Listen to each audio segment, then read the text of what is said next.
Daredevil Born Again, Episode 4, now out. Let's talk about it.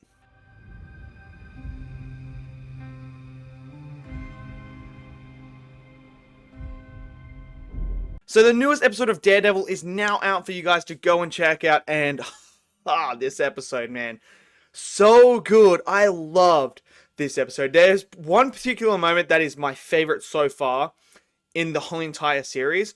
I obviously love the Fisk Matt conversation in the diner. I thought that was absolutely superb. But in this episode, there is one conversation that happens that is just always so brilliant to see these two characters talk about it. So let's get into it, because we obviously have all the stuff that has happened now.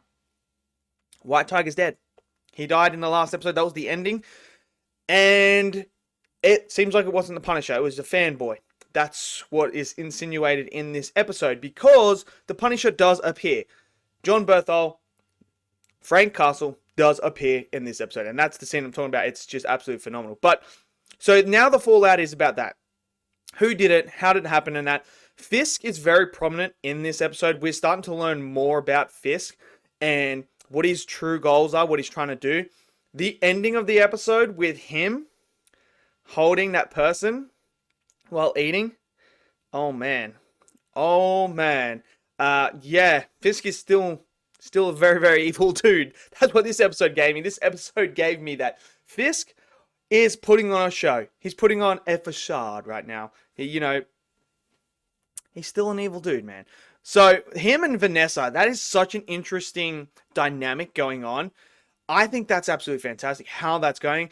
She pulls her aside, the therapist, and goes, so tell me about, do you feel safe with him? And she's like, yes. There's one thing my husband is capable of. He can do many things, but he's incapable of hurting me. And that is Fisk. Fisk can kill anyone, destroy anyone. But when it comes to Vanessa, yeah, he ain't doing anything to her. He loves her too much. And this whole episode is about him trying to, redo that. I also love the conversation he has with that young kid that works for him when the young kid messes up. The young kid pleads his case and tells him like that. And obviously knows how to play on Fisk, who is very much loyalty is number one. If you have loyalty, he can forgive you once. And then when he threatens him, I was just like, yeah, Fisk is feeling as intimidating as ever. But really, the story of this episode is about the conversation that Matt has with Frank Castle. So Matt goes and sees Frank Castle. Obviously, he's doing this thing with another client who stole something, and I love that when he laid it all out to Matt and told him, like, you think 10 days is like a reward and stuff like that. The way he laid it out was fantastic. But when Matt goes in and sees Frank, what I love is every single interaction with these two is so freaking good, because it's the two ideologies of them two and how they clash with each other. So the way that they see it is they have the same end goal. They want justice. That's the ultimate goal, is they want justice. They want the people who do bad things to be punished for it. The difference is their actions and how they get there. And we know with Frank, he will kill that person. He will go for the kill. And that's what it is. But it clashes with the ideology of Matt, who isn't about killing. He doesn't like to kill. And the conversation when Frank is telling him, oh, it's eating you up, isn't it? And it's about Foggy.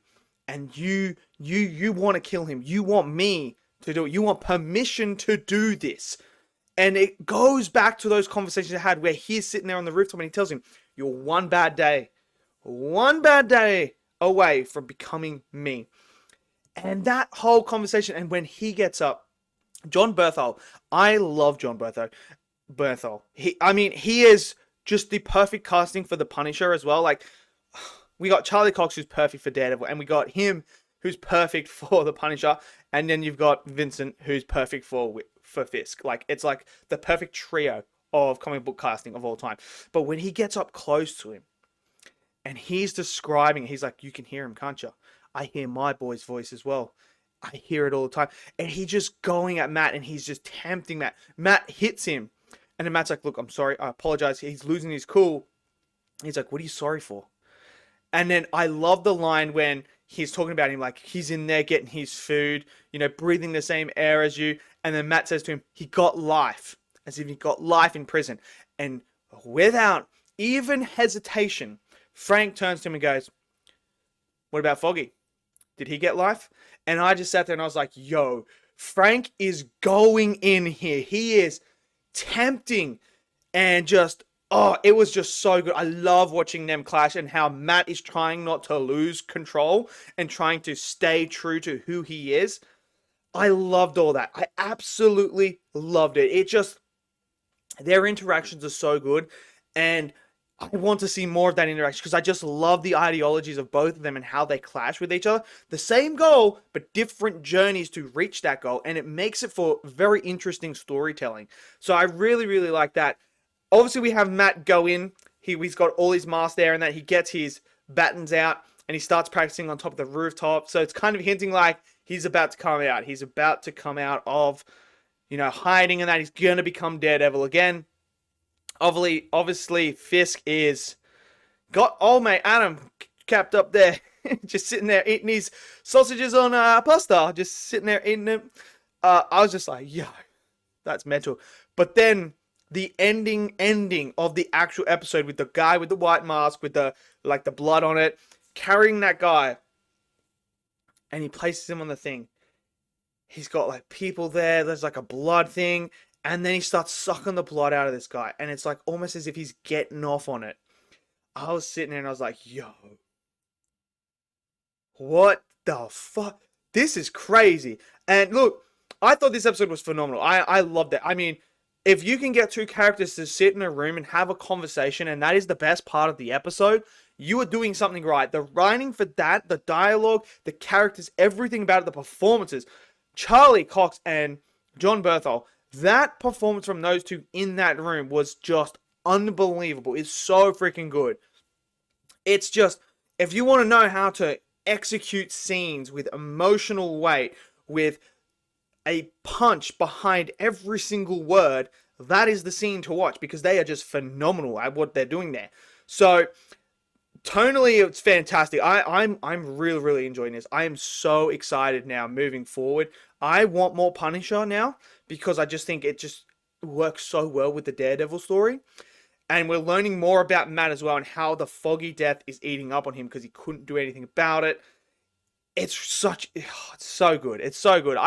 I'm really, really enjoying it. So let me know what you guys all thought. Did you guys enjoy the episode? Did you not? Smash it in that comment section below. Smash that like button for me. Click subscribe. And I'll see you guys all in the next video. Until then, stay safe and peace out.